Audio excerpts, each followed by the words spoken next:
Hello and happy Friday to you. Before we get into today's episode, I want to remind you that April is Financial Literacy Month. And in honor of that, we have a private group that is tackling the 30 Money Moves Challenge together. If you follow us on Instagram or LinkedIn, we've been doing previews of the first 3 or 4 days of the challenge. We are cutting off those previews at day 5, and we're also cutting off the private group in day 5. Because after today, if you have not done the first few days, you really need to kind of start from day 1 and follow the usual link that we post to our audience. But if you want to join that group and you're listening to it today, feel free to use the link in the show notes. We'll send you an email that catches you up for the first 4 days. But now let's get into this week's episode. Let's get some money. From New Money, New Problems, it's the New Money, New Problems podcast, a show for successful professionals searching for the tools they need to navigate financial opportunities and obstacles they've never seen. Negotiating compensation, purchasing your first investment property, helping your family with money, the highs and lows of entrepreneurship. New Money brings new problems that require new solutions. Join us as we work through them together. I'm Brenton Harrison, and this is the New Money, New Problems podcast. Hello, my name is Brenton Harrison. In our last episode, I mentioned, as we did a student loan episode, that there are some times where the content and the topic of the episode kind of blend between the audiences that we have on New Money, New Problems, which is based on our work as financial advisors, and Escape Student Loan Debt, which for compliance reasons, we always make sure you know is not connected to our work as financial advisors. Well, today is another one of those episodes where the content will blend together. And it's not that we want to typically go back to back, especially on our New Money, New Problems podcast talking about student loans. It just so happens that there are a series of dates that are fast approaching in the student loan sphere that are really important that we cover. So we are, in this instance, going back to back with student loans. But before you turn the dial, if you do not have student loans, I would actually encourage you to, at minimum, if you have people in your life who do have student loans, send them this episode, because these are, in some cases, once in a lifetime, hopefully, updates to student loans that if you miss them, you're missing a wildly beneficial chance to improve your odds at getting your student loans forgiven. So what are we covering in this episode? We are going to be covering 4 crucial dates that are coming up between now and the end of September that are relevant to your federal student loans, why they're crucial, and what you need to do to make sure that you are on the good side of all of these actions. Date number 1 is April 30th of 2024, the end of this month. If you're wondering what happens at the end of this month, the end of the income-driven repayment plan waiver is upon us. You are probably very familiar with income-driven repayment plans by this point, but just as a quick recap to those who are not, an income-driven repayment plan is a plan where the payment is based on a percentage of your income rather than what's actually needed to pay off your loans in full within a given period of time. The added benefit of having these income-driven repayment plans is that after 20 or 25 years of payments, if you have any student loans remaining, those balances will be forgiven in full. And typically, as we've covered in the past, in order to have a payment counted toward your 20 or 25 years of forgiveness, you had to be making that payment on one of the income-driven repayment plans. You couldn't just be on some random plan that wasn't an IDR plan and have it counted towards forgiveness. You definitely couldn't get payments counted when you weren't making payments, or the payment was late, or you made a partial payment.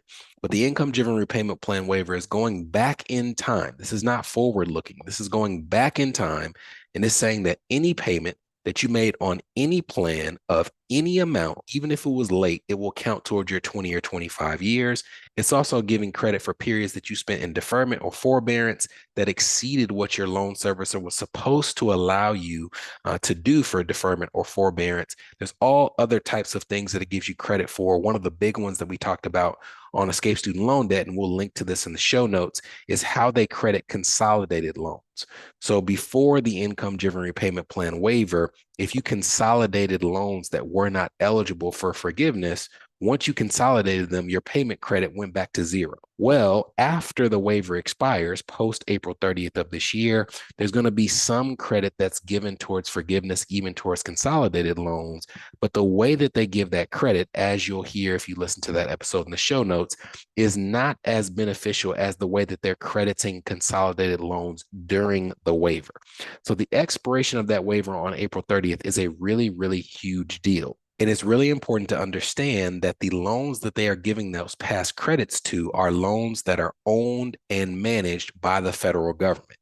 In most cases, those are a type of student loans called direct loans. In some limited instances, there are what's called FFEL loans that are owned and managed by the federal government. But as we've shared, if you have a loan that's not a direct loan, in the majority of the cases that we've seen, it makes sense for you to consolidate those loans into a direct loan.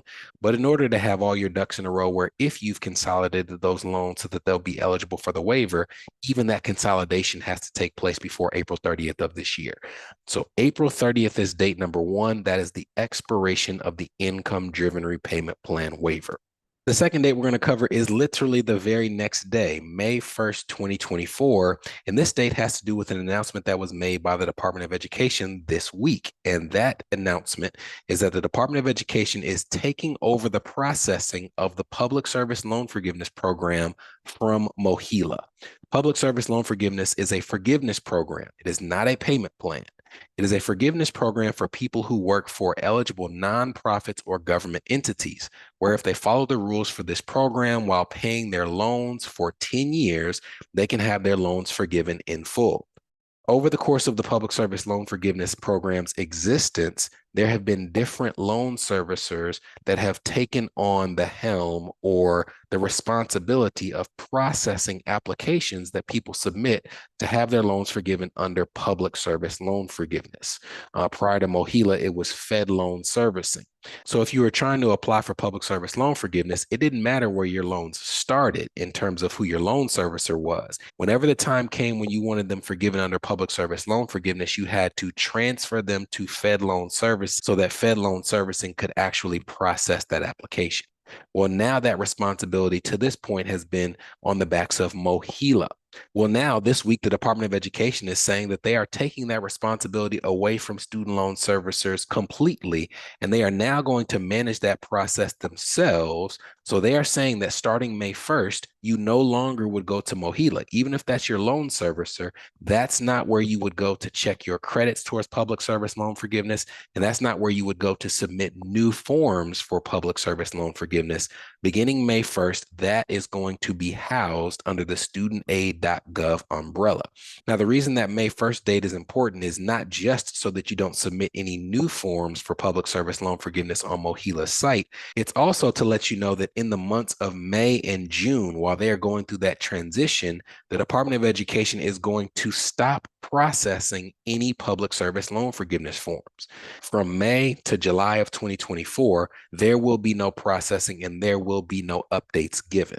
Now, even though they're not processing these forms, your payments towards your loans are still due. So even if you think you're close to Public Service Loan Forgiveness, I would not just stop paying, because then you not only risk finding out after they've processed your application that you're a few months short, you also risk your credit, but you should not expect to see any payment updates in terms of your credits towards forgiveness during this period of time.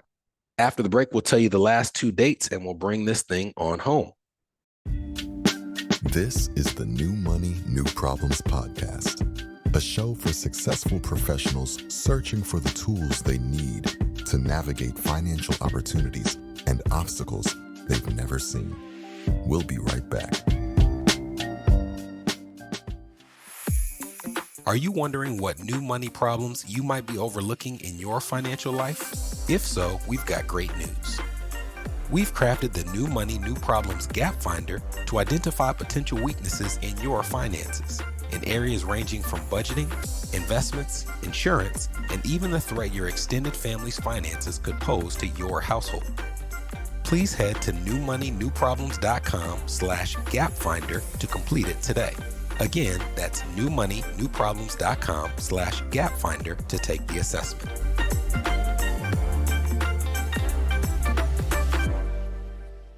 You're listening to the New Money, New Problems podcast, Subscribe now at newmoneynewproblems.com. Welcome back. The third crucial upcoming date for federal student loans is June 30th, 2024. We talked about income-driven repayment plans where you make payments based on a percentage of your income. Well, under that income-driven repayment plan umbrella, there are several different payment plans. And I would say the majority of the people with which we work are on either the pay-as-you-earn plan or the saving on a valuable education plan. Those people fall into two different camps. Most of the people with which we work have graduate school loans. And the reason that they fall into those two different camps is that the SAVE plan, saving on a valuable education, for most people is going to have the lowest student loan payment. So there are some people in a camp where they're just trying to have the lowest monthly payment possible. And for the people in that camp, the SAVE plan is likely their most viable option. There are other people in that camp who have graduate school loans and they want their payment to be low, but they also want that loan paid off or forgiven as fast as possible. And it just so happens that for graduate school borrowers, the pay plan allows any remaining balances to be forgiven 5 years faster than the SAVE plan. For graduate school borrowers under the SAVE plan, any remaining balances are forgiven after 25 years of payments. For people on the pay plan, even if you have graduate school loans, it's forgiven after 20 years of payments. So you may, if your payment's already high, let's say you're paying $500 a month on the SAVE plan and you'd have to pay it for 25 years, you may look at the pay plan and say, hey, maybe my payment is $175 a month more, but I only have to pay it for 20 years. And that's a better deal than having to pay it for 25 years as I would under the SAVE plan. So people who are looking at it from that perspective, how fast can I be done with paying these loans? They may instead choose to use the pay plan. This is relevant to June 30th because June 30th is the last day that people who are eligible for the pay-as-you-earn plan can sign up for that plan. Because if they haven't done so by July 1st of this year, that plan is closed to new applicants forever. They're essentially saying you can be grandfathered into that plan if you sign up for it before July 1st, but anybody who hasn't done so by that date is out of luck. They will be stuck with either the SAVE plan or the two versions of the income-based repayment plan. We're going to put some episodes in the show notes comparing the pay plan to the SAVE plan because it takes more time than we have in this episode. But if you're on the fence and you're trying to figure out which of the two is the right one for you, check out those episodes, but make sure you check them out before June 30th at 11:59 p.m. Because if you decide after that research that the pay plan is right for you, then you need to make sure that you've clicked that button to apply before midnight strikes, and it's July 1st. The last important upcoming date, the fourth and final date for this episode, is September of 2024. I wish I had a more exact date, but I cannot share an exact date because the Department of Education did not give one. They're trying to give themselves as much latitude as possible, and they simply said September of 2024. So what were they talking about when they said September of 2024? They were talking about the income-driven repayment recertification deadline. If you're looking on screen, you're looking at a little timeline. On the left-hand side of the timeline, it says January. On the right-hand end, it says September. And right in the middle of that timeline, it says the month of May. Here's why I put this on screen. If you have an income-driven repayment plan where you are basing that payment off of what you make, it would make sense to you the Department of Education is going to need to figure out what you make on a regular basis. They're not going to just let you sign up for this plan when you just graduated from school and you're making no money. And then 20 years from now, you're still making a payment based on the income when you were 22 years old. That's not how it works. So what happens is when your student loan servicer first asks you to tell them what you're making so they can calculate your student loan payment, the date that you give them that information becomes what's called your IDR payment anniversary.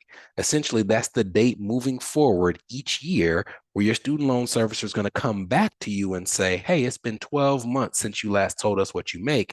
You need to submit updated payment information so we can recalculate your payment. Everyone who has an income-driven repayment plan has one of these dates, and it's a different date for each person. Now, student loan payments for federal student loan borrowers started up again in October of last year. And when those student loan payments restarted, the Department of Education said that if you were on an income-driven repayment plan before the pandemic, when they froze payments, that when they resumed again, the payment that you should make should just pick up from where it left off, meaning that even if your income has changed since March of 2020 when the pandemic started, if you were paying $100 a month in February of 2020, then October of last year, your payments should have started back at $100 a month. And not only that, they said they wouldn't make anyone recertify their income or submit updated income information for the first 6 months. So we're actually coming to the end of that period where you shouldn't have had to make any changes to your payment. It should have been whatever it was prior to March of 2020.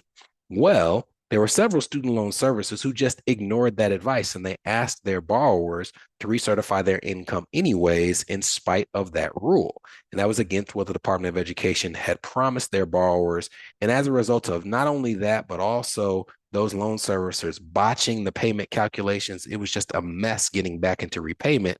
The Department of Education has said multiple times now, you know what, we got to find a way to make this right. And one of the ways that they made it right was they allowed people to go into forbearance and they said, don't worry about it. You're not going to have to make a payment, but we're still going to give you credit towards forgiveness as if you were making payments. They did that for months and months and months. And now they're saying, you know what? We have to go a step further. So what we're going to do first is we're going to push out the date that you can wait to recertify your income to September of this year, meaning that you will not have to update your income, even if you're still paying based off of your 2019, 2018 pay, until September of this year. But that is the earliest date that you would have to recertify. And here's where this timeline comes into play. It's not that everybody has to update their income in September 2024. It's that September of this year is the first date where people with anniversaries will have to hear from their servicer to update their pay. What's the difference between the two?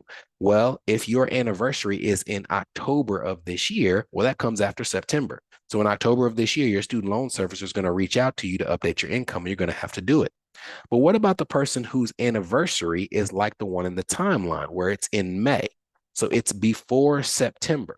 That does not mean that this person is going to have to update their income in September, even though their anniversary is in May. It means that they won't have to update their income until their next payment anniversary, which is May of 2025. On Escape Student Loan Debt podcast, we've talked several times about how there are people right now who, based on the way their anniversary and their tax return filings fell on the calendar, are still making payments now based on their income from 2018. And if this falls the right way on the calendar, again, it's possible that they won't have to update their income until 2025, meaning that up until that point, they will still be making a payment off of income that they earned 7 years ago. But also, there's another Easter egg that the Department of Education has given to people who are in this scenario where they were asked to recalculate or recertify their income incorrectly. You can actually see it on screen. It says, before we announce this end date, some people receive messages from their loan servicer starting in December 2023 about recertifying for IDR in March 2024. Later on, it says, if your payment went up, we will revert your payment to its previous monthly amount until your new recertification deadline. So they're essentially saying that if you've already recertified your income and your payment went up as a result of that recertification, you don't have to worry about it. We're going to kick your payment back to what it was prior to recertification, and you won't have to worry about it again until at least September 2024. Again, not saying that's the date you have to worry about it, but that's the earliest that you would have to worry about it. So if you feel that you had to recertify unnecessarily, you can contact your loan servicer, show them this notice. It's important to understand, like we shared in the last episode, that sometimes these people on these customer service lines just started, and you actually have to give them documented proof that this is something that you're eligible for so they can make the adjustments, because in many cases, they may know less than you do about your rights as a student loan borrower. If your loan servicer does not make the necessary and required adjustments, you can send it to the student loan ombudsman. We'll put that link in the show notes for how you can contact them as well, and you will make sure that you have your student loans kicked back to where they were before it was recertified incorrectly. Those are the 4 dates that are important for federal student loans. I know that was a lot. and very deep student loan jargon if this is not something that you dig into on a frequent basis, which is why we'll put an extensive amount of resources in the show notes so you can do some background research if it's helpful to you. We'll be back on Escape Student Loan Debt in a couple of weeks with more student loan information for you to follow. And for New Money, New Problems, we'll be back in your ear next week with a non-student loan episode for you to enjoy. I promise. See you then. From New Money, New Problems, this was the New Money, New Problems podcast, a show for successful professionals searching for the tools they need to navigate financial opportunities and obstacles they've never seen.